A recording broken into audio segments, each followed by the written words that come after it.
The difficulty of engineering is not the reason that you're so miserable as an engineering student. Because looking at the greatest engineers of all time, we see that Elon Musk pioneered reusable rockets. Nikola Tesla brought AC power to the world. And the Wright brothers made it possible to fly 100-ton airplanes in the sky. Yet they're smiling through it. So I'm here as an engineering student / intern to tell you the real reason that you're so miserable as an engineering student.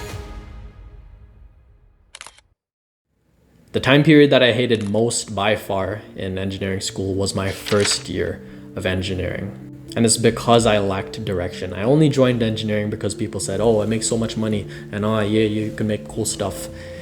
But I didn't have a specific direction and a specific purpose to follow while I was in engineering. And it wasn't until after my first year of engineering that I realized that machinery is really cool.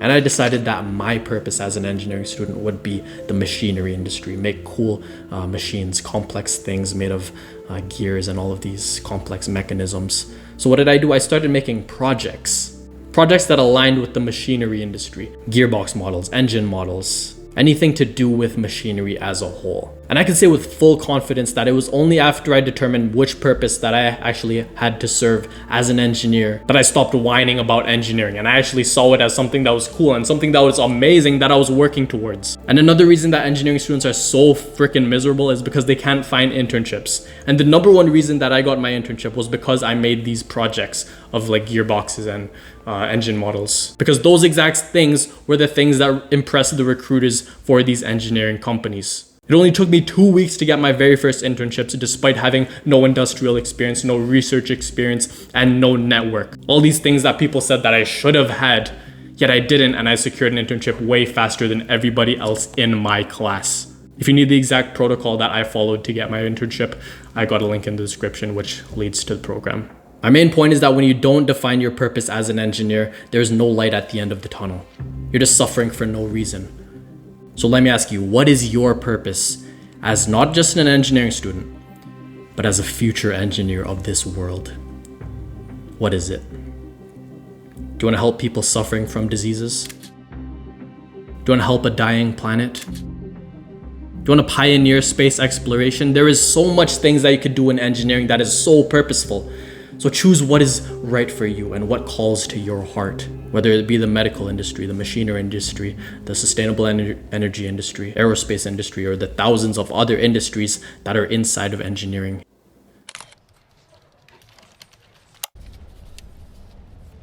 We can all relate to seeing people act without integrity in engineering school.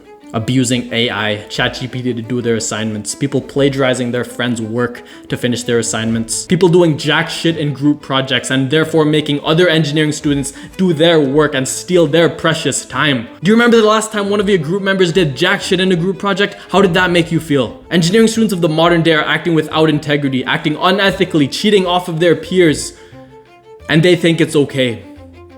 It's not okay. You can mock me all you want and say like, oh, this guy's the fucking nerd police. You can laugh all you want. But this type of behavior is gonna leak into your behavior once you actually become an engineer. Engineers without integrity have never had a good outcome. Bridges have collapsed, killing tens of lives. Buildings have collapsed, killing hundreds of lives. Gas leaks have occurred, killing thousands of innocent lives. All because there were engineers who acted without integrity. Engineers who saw engineering not as a responsibility, not as a purpose, but as a source for a fat paycheck. Heartless engineers. We can't label those people engineers. What I call them on this channel is pretengineers, people who have no integrity and have no purpose towards engineering. And I know that's not you. That is not you, because you've made it this far into the fucking video. So you're a purposeful engineer. You're an engineer who has integrity. And I want you in my community that I mentioned before, the program, in the link in the description. You're a great fit. Now, the reason that I'm saying all of this stuff of acting without integrity, cheating on exams, is because when people do that, they don't have any fulfillment of their work. Like imagine two students here, I'll put it this way. Imagine two students. Student one, he aces his exam. And student two also aces his exam. But student one worked hard to ace his exam. But student two fucking cheated to ace his exam. Who do you think is going to have more fulfillment in this case, obviously student one, because he worked hard towards it. He worked towards it rigorously. He learned rigorously. Whereas student two, he took this fucking shortcut. Do you think he feels good about himself? Knowing that he lied, acted dishonestly, acted without integrity. That's what I'm saying here. You must act with integrity, not only for the sake of yourself, but for the sake of others. Those customers that you will impact once you actually work in the engineering industry.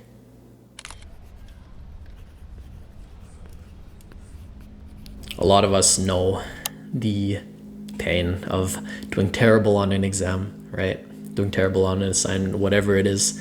Getting a bad mark does not feel good. Failing does not feel good. And you know, that's another reason that people are so miserable. It's because people see failure as a terrible thing. And you know, it could be a terrible thing, depending on the way you look at it. If you look as failure as something that's not something that brings you down, but something that is in the future going to lift you up, then you won't be so fucking miserable as an engineering student.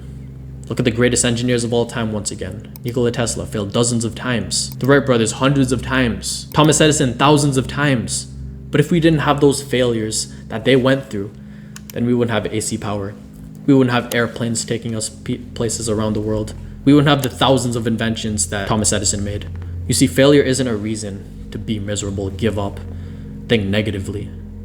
Failure is only a part of an engineering design process, and we're always going to face failure as long as we're an engineer. And I'm not saying like, oh, just fail all of your classes, right? I'm not saying that at all, but I'm saying that you shouldn't fear failing anything, because it's going to be in our blood once we actually become an engineer. All right? Don't fucking worry about failure. Don't see it as a bad thing. See it as just something that will bring you up. See it as something that'll be proof that you need more revision. All engineers face failure. So get rid of that fear right now. So that right there is the answer to why a lot of engineering students are miserable. All engineering students can relate to feeling bad in engineering. The imbalance, the lack of drive. We all know that feeling. Whenever we introduce ourselves to someone else, they're like, oh, I'm so sorry that you're an engineering student. We all can relate to that, right? If you made it this far into the video, I really think you should join that program, because I really want to guide you along the way of engineering school. Engineers will be needed in the future. And the purpose that I have right now is to help you succeed in engineering school and succeed in your career.